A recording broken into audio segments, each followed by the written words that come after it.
Hello, and welcome back, everyone, to another edition of Let's Get Real, where we talk about things that, underrepresented people go through in the workplace. This is something that I think is prevalent to a lot of people in the workplace. Let's be real. So, we're going to just start by getting real about imposter syndrome.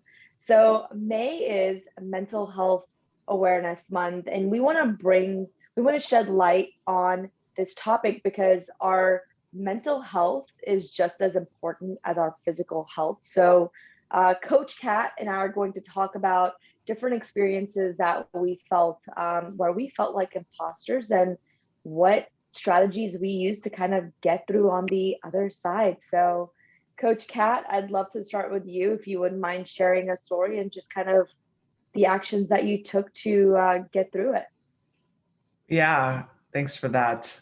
There's been so many opportunities in my career where I have felt not good enough, not valued, and not enough. And when I was in a leadership role in a higher educational institution, I had so much opportunity to really lead in a way that would kind of impact everybody around me and not only myself on this really life-changing project. And I found myself kind of getting into my head consistently about, oh, well, I can't do that. Oh, well, there's no way I'm going to be able to, lead a team of 30. I'm not going to be able to, kind of step into my own kind of voice. Because so many times I would allow other people's voices be heard and I would defer. Well, I didn't know what any of that meant at the time. I just knew that I kind of felt like a walking zombie on Earth, to where I was kind of like this vessel. And one of my friends is like, "Oh yeah, you're this total vessel." I'm like, "I'm a what?"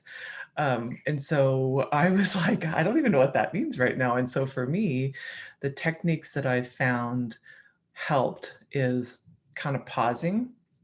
I did ask my colleagues. And so what we would do is after meetings, we would have conversations around, we called it sandwich approach. What worked well?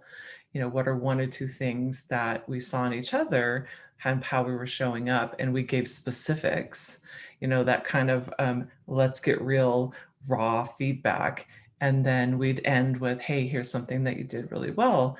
And for me, what I found is like I was going backwards into like that space of, oh, I've failed in the past, and kind of feeding into that and then creating that story because all of my energy was going into my head.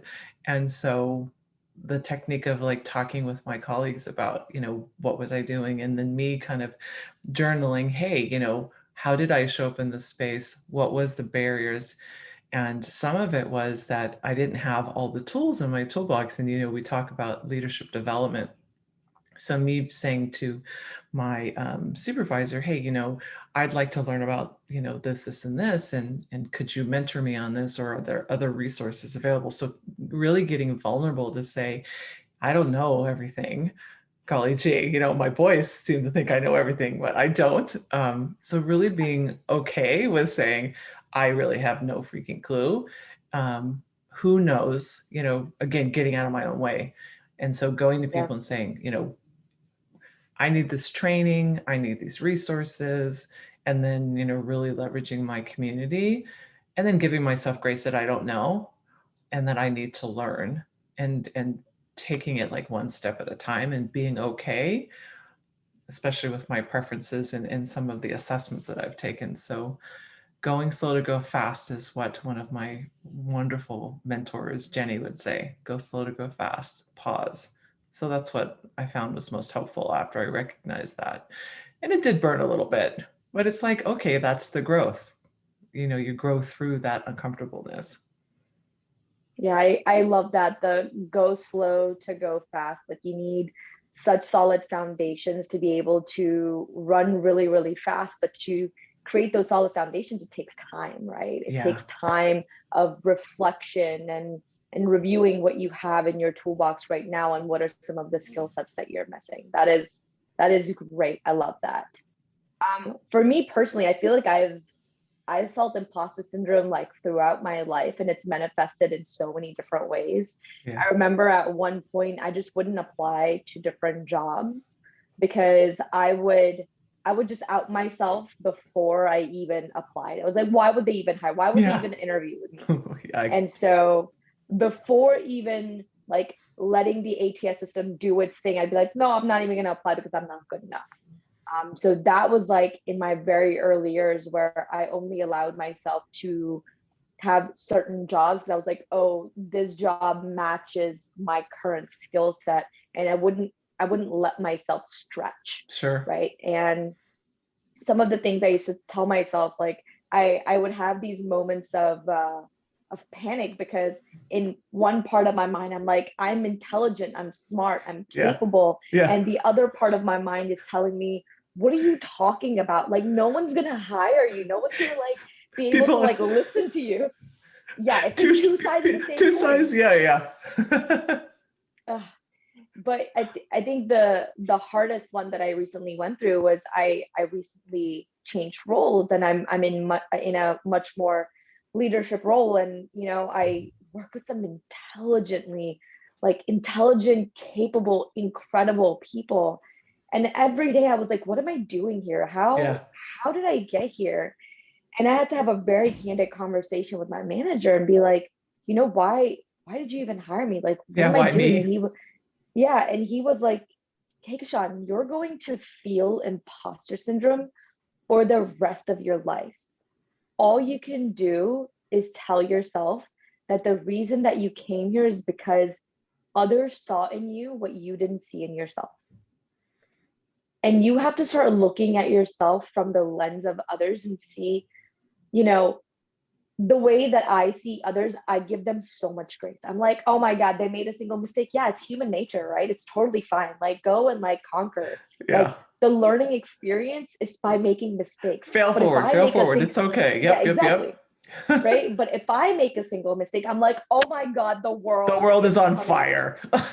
Yeah, yeah, yeah.